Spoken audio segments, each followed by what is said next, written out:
Big பாஸ்ல இன்னைக்கு weekend எபிசோட்ல அர்ணவுக்கு ஒரு பயங்கரமான ரோஸ்ட் ஒன்று விஜய் சேதுபதி கொடுக்க போகிறதா தகவல் ஒன்று வெளிவந்திருக்குது. அதோட விவரத்தை தான் சொல்ல பார்க்க போகிறோம். சொல்லப்போனால் ஃபினாலே வீக்குக்கு முன்னாடி இருக்கக்கூடிய கடைசி வீக்கெண்ட் எபிசோட் இன்னைக்கு தான். கடந்த வாரம் ஃபுல்லாகவே டான்ஸ் மாரத்தான் டாஸ்க் போயிட்டு இருந்துச்சு. அந்தளவுக்கு பெருசாக டிஸ்கஸ் பண்ணுறதுக்கான டாபிக் எதுவும் கிடையாது. ஆனால் அது எல்லாத்தையும் தாண்டி ஒரு முக்கியமான விஷயம் என்னென்னா, வீட்டுக்குள்ளே வந்திருக்கக்கூடிய இந்த எக்ஸ் கண்டஸ்டன்ஸில் அர்ணவ் வீட்டுக்குள்ளே வந்து விஷால் அப்புறம் அருண் இவங்க 2 பேர்கிட்டையும், அதே மாதிரி வெளில போன சத்யா அப்புறம் ஜெஃப்ரி இவங்க 2 பேரையும் பற்றியும் தரக்குறைவாக ஒருமையில் பேசின பல வார்த்தைகளுக்கு இன்றைக்கி விஜய் சேதுபதி அவர்கள் ஒரு கண்டனம் தெரிவிப்பார் அப்படிங்கிறதுல சந்தேகமே கிடையாது. இந்த பிக் பாஸ் வீட்டை விட்டு அர்ணவ் எவிக்ட் ஆகி வெளில போகும்போது ஸ்டேஜில் வன்மத்தை கக்குறீங்க அப்படிங்கிற மாதிரி அப்போவே விஜய் சேதுபதி ஒரு வார்னிங் கொடுத்துருந்தாரு. திரும்ப உள்ள வந்த அர்ணவ் தான் மனசுக்குள்ளே ஏதோ ஒரு வெஞ்சன்ஸை மனசில் வச்சுக்கிட்டு விஷாலையும் அருணையும் பயங்கரமாக வச்சு செய்கிறேன் அப்படிங்கிற பேரில் அவரோட பேரை அவரே டேமேஜ் பண்ணிக்கிட்டாரு.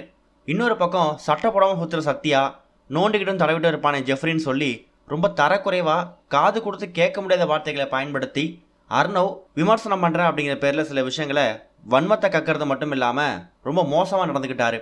சின்னவங்கள்லேருந்து பெரியவங்க வரைக்கும் பார்க்கக்கூடிய இந்த ஷோவில் அர்ணவ் பேசின இந்த தரக்குறைவான வார்த்தைகளுக்கு விஜய் சேதுபதி அவர்கள் கட்டாயம் ஒரு கண்டனம் தெரிவிப்பார். சாட்டர்டே எபிசோடான ஷூட்டிங் இப்போ நடந்துகிட்டு இருக்குது. இதை வச்சு பார்க்கும்போது அர்ணவ் கிட்ட சில கேள்விகள் கேட்கப்பட்டிருக்குதான். குறிப்பாக விஜய் சேதுபதி அர்ணவ் கிட்ட சொன்ன முதல் விஷயம் என்னன்னு கேட்டிங்கன்னா, நீங்கள் ஒருவேளை இந்த இடத்துல எக்ஸ் கண்டஸ்டன்ஸாக இல்லாமல் வீட்டுக்குள்ளே இருக்கக்கூடிய இந்த டாப் 8 போட்டியாளர் ஒரு ஆளாக இருந்திருந்தீங்கன்னா என்னோட முடிவே வேறு மாதிரி இருந்திருக்கும். அவ்வளோ தூரம் படித்து உங்களுக்கு அட்வைஸ் பண்ணி உங்கள் வாழ்க்கைக்கு உங்கள் ஃப்யூச்சருக்கு தேவையான நல்ல விஷயங்களை சொல்லி நான் வெளில அனுப்பினேன். ஆனால் திரும்ப வீட்டுக்குள்ளே வந்திருக்கக்கூடிய நீங்கள் அதில் கொஞ்சம் கூட மாற்றிக்காமல் தரக்குறைவாக வார்த்தைகளை பயன்படுத்திருக்கீங்க. ஜெஃப்ரிக்கு வயசு எவ்வளோ இருக்கும்? ஒரு 21 வயசு இருக்குமா? உங்கள் வயசுன்னா அவன் வயசு என்ன? அப்போ வீட்டுக்குள்ளே ஜெஃப்ரி எல்லாத்தையும் அப்படி தான் பழகிட்டு இருந்தானா? அப்படி பார்த்தா அவங்களே சொல்லியிருப்பாங்களே, ஜெஃப்ரியோட நடவடிக்கை சரியில்லை சார், ஜெஃப்ரி வந்து தப்பாக நடந்துக்கிறான்னு சொல்லியிருப்பாங்களே. அப்படி யாருமே அதை எடுத்துக்கல. அவங்க எல்லாமே ரொம்ப ஜாலியாக ஃப்ரெண்ட்லியாக சோஷியலிசமாக எடுத்துக்கிட்டாங்க. உங்கள் பார்வையை மாற்றுங்க, உங்கள் பார்வை தான் தப்பாக இருக்குது அப்படிங்கிற மாதிரி விஜய் சேதுபதி அர்ணவை வச்சு செஞ்சு விட்டுருக்காராம். ஆனால் அப்போ கூட அர்ணவ் தான் பண்ணது தப்பு அப்படிங்கிறத ரியலைஸ் பண்ணாமல், இல்லை சார் என் கண்ணுக்கு அப்படி தோணுச்சு அப்படிங்கிற மாதிரி சமாளிக்க தான் ட்ரை பண்ணியிருக்காரு. இன்னொரு பக்கம் இந்த விஷயத்தில் முத்துவுக்கு ஒரு மிகப்பெரிய அப்ரிசியேஷனும் கிடச்சிருக்குது. சேதனை சொன்னாப்ல, உங்களுக்கும் எங்களுக்கும் ஃப்யூச்சருக்கு இது நல்ல விஷயம் கிடையாது, நீங்கள் பேசுறது உங்கள் பேரை காப்பாற்றிக்கணும்னு சொன்னார். அதனால தானே அருண் வந்து வாயை மூடினார்.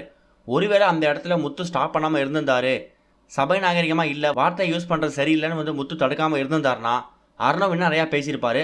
அதுக்காக நான் முத்துக்கு வந்து பாராட்ட தெரிவிச்சுக்கிறேன் அப்படிங்கிற மாதிரி முத்துவுக்கு ஒரு மிகப்பெரிய கரகோஷங்களோட ஒரு அப்ளாஸும் கிடச்சிருக்குது. அர்ணவுக்கு விஜய் சேதுபதி அவர்கள் கொடுத்த இந்த ரோஸ்ட் வந்து போதுமா, இல்லை அவரை வந்து வீட்டுக்குள்ளே வைக்காம இன்றைக்கே சனிக்கிழமை எபிசோட்லேயே அவரை வெளில அனுப்பினா நல்லா இருக்குமா அப்படிங்கிறத மறக்காமல் கமெண்ட்டில் ஷேர் பண்ணுங்கள். இது வரைக்கும் கனெக்டிங் டிவிக்கு சப்ஸ்கிரைப் பண்ணனா மறக்காமல் சப்ஸ்கிரைப் பண்ணிக்கங்க. உடனடி அப்டேட்ஸ் பெறுவதற்கு நோட்டிஃபிகேஷன் பெல்லையும் கிளிக் பண்ணிக்கங்க.